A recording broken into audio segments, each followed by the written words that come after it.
Je le savais. J'aurais pu... De ma faute. De ma faute. Oh, c'est horrible, c'est horrible. Reprends-toi. Ici. Reste calme. Ici. Je, je suis désolé. Il faut pas... Chut. Chut. Non. Non.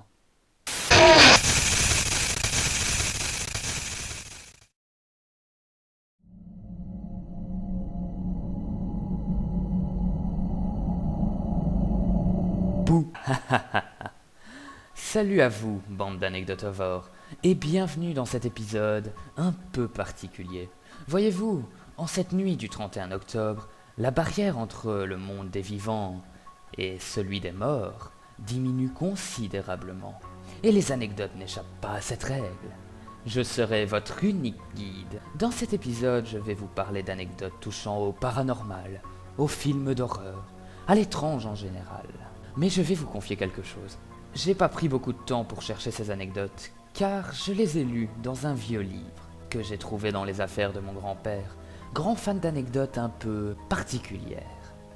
J'espère que vous êtes prêts. Entrons ensemble dans ce monde étrange. Joyeux Halloween. Ha ha ha.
Oh, pardon, je ne voulais pas vous effrayer.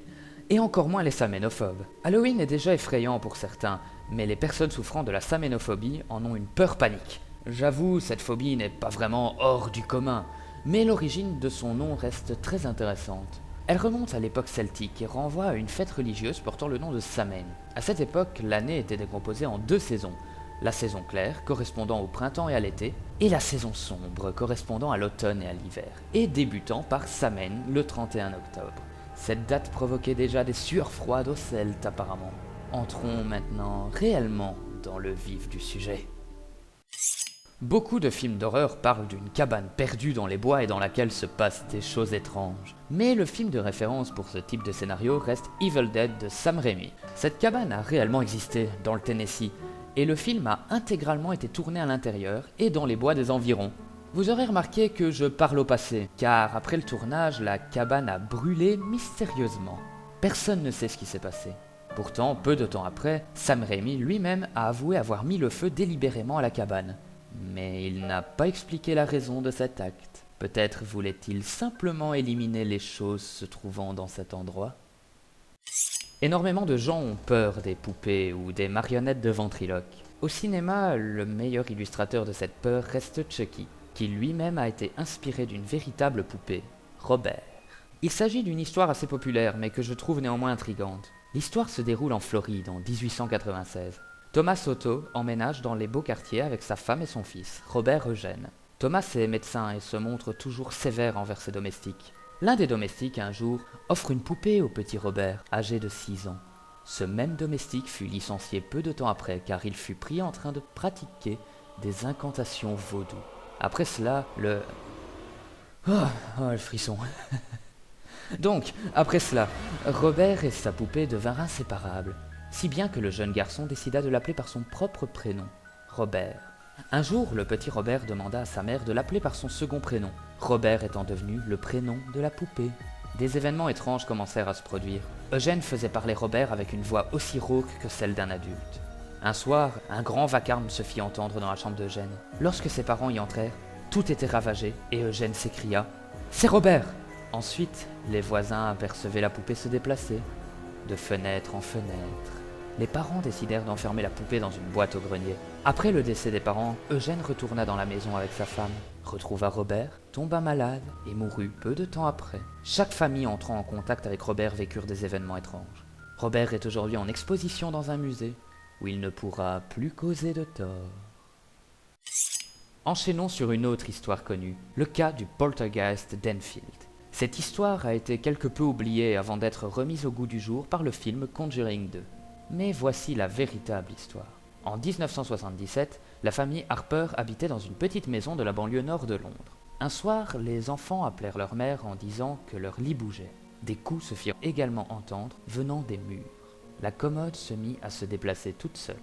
Peggy, la mère, demanda de l'aide à leurs voisins, qui furent également témoins des bruits retentissants dans les murs, comme si quelqu'un essayait d'en sortir.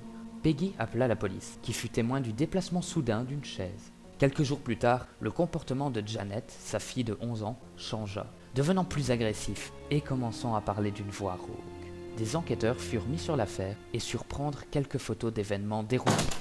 Punaise! Je disais donc, d'événements déroutants. Un enregistrement de Janet a également été réalisé. En voici un extrait. I was going to ask the same question as I asked earlier. How many voices are there? 600. 600 the voices. I know the joke. How many really are there, Margaret? I think so far we've had 10 Three. sensible voices. Well, perhaps Guy, perhaps you've got something to say to them. Yeah. I'd like to know how you... Goose chases here. Janet semble être le centre des événements. Les phénomènes cesseront après l'intervention d'un médium hollandais. Il s'agit à ce jour de l'un des cas de poltergeist les plus mystérieux et inexplicables.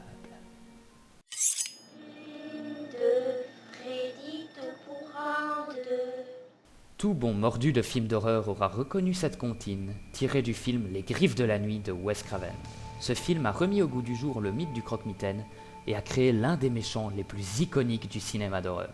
Et c'est d'ailleurs du design de Freddy que nous allons parler. Wes Craven a confié un jour, lors d'une interview, que l'idée du design de Freddy lui est venue d'un souvenir d'enfance assez malaisant. Lorsqu'il avait 10 ans, le jeune Wes pouvait voir à travers la fenêtre de sa chambre un vagabond qui traînait dans le quartier. Lorsque ce vagabond s'arrêtait en face de la maison Craven, il fixait Wes à travers la vitre et le regardait pendant de longues minutes. Ça me rappelle d'ailleurs qu'il y a une fenêtre juste là et que... Attendez.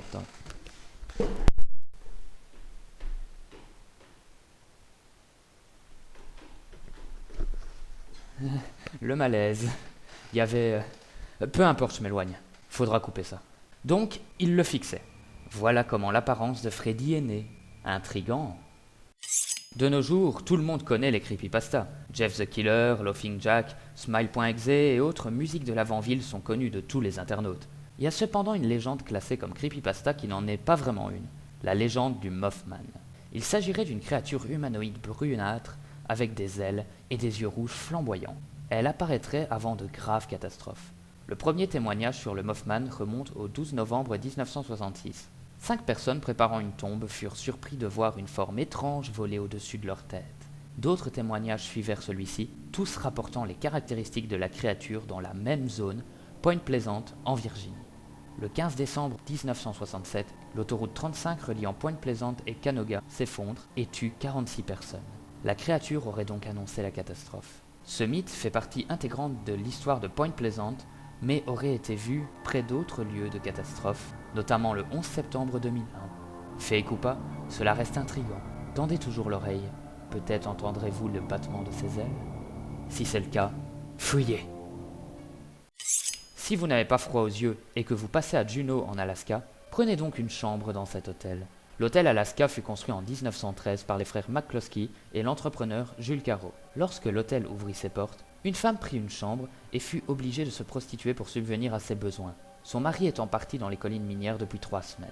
Croyant son mari mort, elle se prostitua. Mais son mari revint après 3 semaines, apprit la nouvelle et tua sa femme dans l'hôtel. Depuis, des choses étranges se passent dans cet hôtel. Apparitions, bruits, des témoignages différents, mais une certitude, l'hôtel est bel et bien hanté. Jake Bond, un homme travaillant à la réception, a reporté dans un témoignage « La seule raison pour laquelle je crois qu'il est hanté, c'est parce que dans certaines parties de l'hôtel, vous ne vous sentez pas bien. Je ne me sens pas en sécurité. Je suis constamment en train de me retourner. Je doute que votre nuit soit de tout repos si vous prenez une chambre dans cet hôtel. » Tant que nous parlons d'hôtel, parlons un peu de la série American Horror Story et de sa saison 5, Hotel. Ryan Murphy, le réalisateur, a confié s'être inspiré des événements qui se sont déroulés au Cecil Hotel en 2013. Mais il ne s'est pas confié sur son autre inspiration, Henry Howard Holmes, le premier tueur en série américain. Son véritable nom est Herman Webster Mudgett. Il s'est fait passer pour un médecin toute sa vie.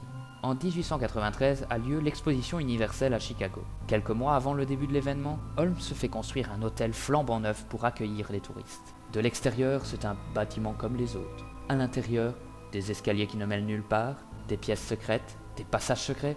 Pourquoi tous ces dispositifs ? Pour pouvoir tuer, torturer et dépouiller des voyageurs isolés. Pendant 7 ans, il aurait brûlé, asphyxié, piégé, dissous dans l'acide, enfermé dans des chambres insonorisées plus de 200 victimes. Afin de se débarrasser des corps, Holmes a conçu des trappes menant au sous-sol à tous les étages. Lorsqu'il fut arrêté, la police ne put identifier que 27 victimes. Je pense que... Ok, c'est bon, le micro qui se coupe, tout va bien. Donc, je pense qu'après cet épisode, vous ne voudrez plus jamais prendre de chambre dans un hôtel. Décidément, c'est pas de tout repos aujourd'hui. Bon allez, anecdote 9. Restons dans l'univers American Horror Story, mais cette fois, cap sur la saison 4, Freak Show. Si vous suivez la série, vous aurez remarqué ce personnage apparaissant dans le générique. Il s'agit d'une représentation numérique de Grady Stiles Jr. Ce garçon, né en 1937, est un freak, une bête de foire si vous préférez, et le plus célèbre représentant d'une famille d'hommes homards, des individus atteints d'ectrodactylie. Il s'agit d'une malformation congénitale des mains caractérisée par l'absence d'un ou plusieurs doigts. Toute la famille Stiles était atteinte de cette malformation, d'où l'implication familiale dans le monde des freak shows. Mais malgré les apparences, Grady était un homme violent. Il eut...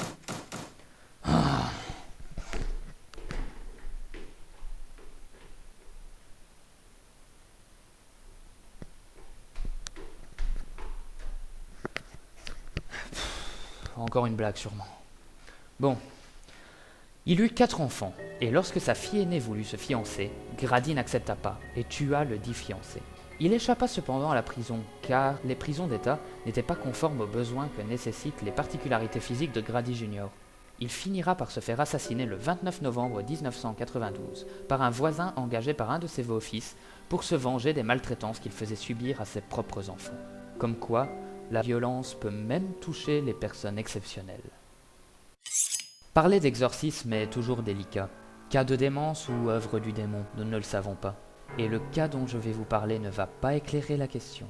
Il s'agit d'un cas ayant notamment inspiré le film L'exorcisme d'Emily Rose. Anneliese Michel était une jeune Allemande extrêmement catholique. En 1968, elle fut frappée par des tremblements violents et fut diagnostiquée épileptique. Après cela, Anneliese se mit à voir des visages et à entendre des voix. Elle en parla à des médecins avant de faire appel à un exorciste, qui ne voulut pas l'aider, car elle ne répondait pas aux critères permettant de pratiquer l'exorcisme. En 1974, un prêtre voulut l'exorciser, mais sa hiérarchie lui interdit. L'état d'Anneliese s'aggrava de jour en jour, insultant sa famille et les battant au passage. Des exorcismes furent tout de même pratiqués, mais son état se dégradait. Elle refusait également toute nourriture. Lors de ces exorcismes, des enregistrements furent réalisés afin de conserver les détails. Voici un extrait de l'un d'eux. Und dann sag ich Ihnen nicht. Nein!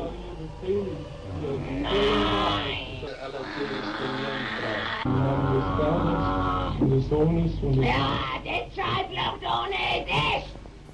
Anneliese mourut en 1976, le lendemain d'un des exorcismes.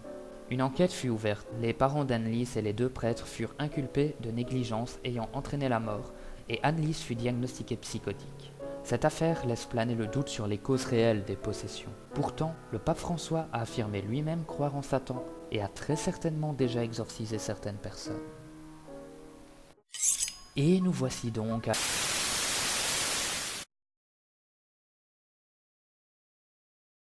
Bon, j'enregistre en audio en allant rallumer les fusils, parce que là, il y a beaucoup trop de trucs bizarres. Ouais, c'est là. Bon, voilà. je vais rallumer et faire la conclusion. Hein. Putain, c'est pas vrai. Fallait que ça tombe quand je... Merde. Je crois qu'il y a quelqu'un chez moi. Putain. Je vais aller voir parce que... Je psychote peut-être, hein, mais... Je vais quand même pas trop faire de bruit parce que... Je vais pas faire de bruit. Putain, ça venait de par là.